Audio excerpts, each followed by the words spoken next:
Ladies and gentlemen, images of the recent horrors unleashed by the Islamic State have spread all over the world via YouTube and social media. Our cowardly political leaders deny that there is any justification in Islam for these acts. They say ISIS does not represent the true Islam, but nothing could be further from the truth. The following video demonstrates that the Islamic State has returned to the core instructions recorded in the Quran, which Muslims consider to be the word of Allah. Ladies and gentlemen, it's absolutely clear that the Islamic State is the real Islam.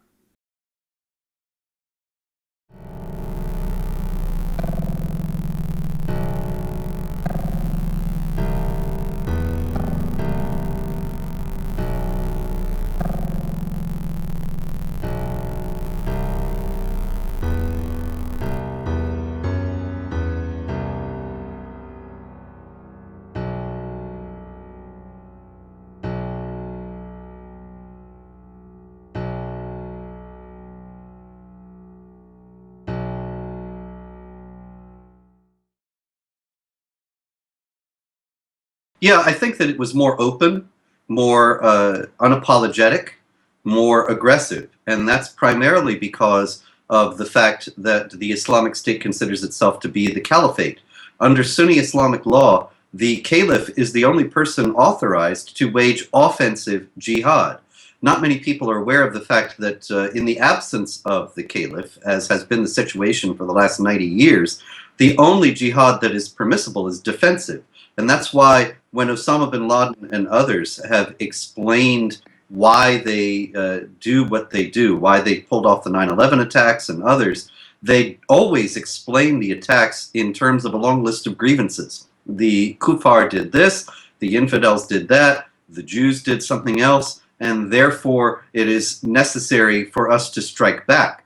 The Islamic State has no such obligation because considering itself and styling itself the new caliphate, it has not only the right but the responsibility to wage jihad gratuitously against a non-Muslim entity. Es ist ein Video der Selbstdarstellung, ein Video, mit dem Propaganda betrieben werden soll, mit dem mobilisiert werden soll, mit dem rekrutiert werden soll, mit dem eine Art Weltherrschaftsanspruch gestellt werden soll. Ich glaube, dass es um eine neue Qualität in der islamischen Welt geht, denn die ISIS stellt sich eigentlich als eine der kompaktesten Kondensate der islamischen Weltanschauung und der islamischen Religion in der Geschichte des Islam überhaupt dar. Sie ist sozusagen archetypisch alles das, was den Islam ausmacht. This is purification jihad that's taken against the apostates, which is what they call the Shia, and against those who are Sunni but working with the government, whom they call hypocrites. So this murder and mayhem that's going on is for the purification of Islam. And this, once again, is pure Islam. One of the main objections we keep hearing from Western leaders and the media is that the Islamic State is killing Muslims, and therefore the Islamic State doesn't represent Islam. The assumption here is that Islam forbids the killing of Muslims in all circumstances, and that's just nonsense. According to Muhammad, there are 3 reasons to kill someone who has become a Muslim. At minute 16:19. Here they say they're hunting Rafidi. These are Shia Muslims. So therefore they call them apostates, rejectors, and so they're to be murdered. In Sunan an-Nasai 4062 we read, "The Messenger of Allah said, it is not permissible to shed the blood of a Muslim except in 3 cases, a man who commits adultery after having married, or one who kills intentionally, in which case he deserves retaliation, or one who apostatizes after having become a Muslim, in which case he deserves to be killed." So if you become a Muslim and you commit adultery, Muslims are supposed to kill you. If you become a Muslim and you kill one of your fellow Muslims without justification, Muslims are supposed to kill you. And if you become a Muslim and you apostatize, you leave the religion, Muslims are supposed to kill you. Now here we're at a tomb, And they go on, this is where some saint or imam is buried, and they're going to destroy all these. And they also point out to you that this is not some random violence. They give you the hadith, Bukhari, Abu Muslim, as to why these things should be destroyed. Es geht einerseits die Auseinandersetzung mit dem, was im Islam als Schirk bezeichnet wird, also mit denjenigen, die sozusagen Beigesellen, also da werden zunächst einmal die Schiiten angesprochen. There's a word you'll see in the subtitles, S-A-F-A-W-I. And what this means the Shia, as opposed to the Sunni. They speak about apostates fleeing. What they mean here is that the Shia Muslims are fleeing. You need to know that you're looking at a Shia mosque here. And inside the Shia mosque, you see something that looks like a cage. That's the way it looks, a cell or something. But this is the tomb of a saint or an imam. And the Sunnis despise this because they say it is shirk. Es werden Sequenzen dargestellt, wo es darum geht, die Stadt Samarra, auch symbolisch in der Geschichte der Auseinandersetzung mit den Schiiten, zu zerstören. Samarra war eines der Zentren der safavidischen Dynastie, die eine schiitische, eine Simma-Schia-Dynastie war, die auch mit dem Osmanischen Reich lange in kriegerischer Auseinandersetzung gestanden sind.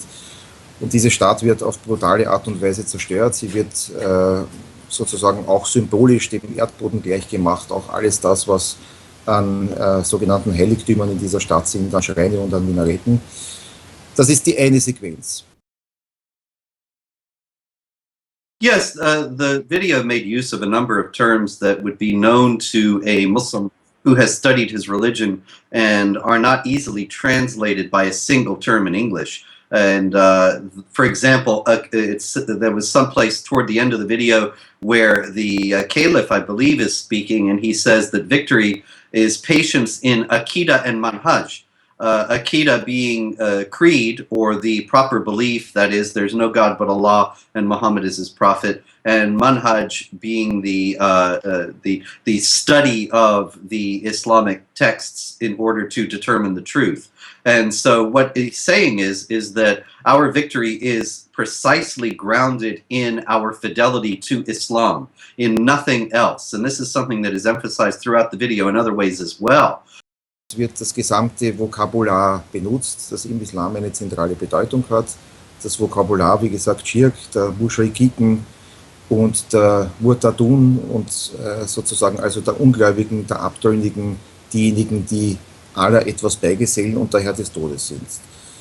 Die Todesfolge ist die unmittelbare Konsequenz der Abtrünnigkeit und es wird exemplifiziert, was passiert, wenn man sozusagen nicht dem Imam untersteht und sich der wahren Lehre verschließt. Several times in the film you'll see this, well actually with the right hand. You need to notice this. This is, to use a technical term, a mudra, and it symbolizes Allah, who is one, Tawhid. So this is like the Islamic salute. And if you'll notice, it occurs several places throughout the video, including as an icon on a barrier on the road. Also nichts, was hier dargestellt wird, nichts, was hier visualisiert wird, was nicht in einem unmittelbaren, ganz engen und expliziten Zusammenhang mit den Glaubensgrundlagen des Islam steht. Now then, at minute 1750, notice the sermon here. It's about religious morale and a very religious sermon. This is not about the actual killing and war. This is about things, ideas like your faith in Allah is worth 100 cannons or 1,000 cannons. This is a spiritual event because jihad is spiritual and religious. There are an awful lot of terms like that that have very specific meanings in Islam that would fly right by the uninformed viewer of this video. For example, at one point, one of the leaders says, "You have prepared what you could of strength," which sounds as if you've gotten ready for battle and they're about to go in and wage war. And so it makes perfect sense. But you've prepared what you could of strength is a very specific Quranic reference to the Quran chapter 8 verse 60, which says, "Prepare against them whatever you are able of strength and of the steeds of war, by which you may strike terror into the hearts of the enemies of Allah and your enemy."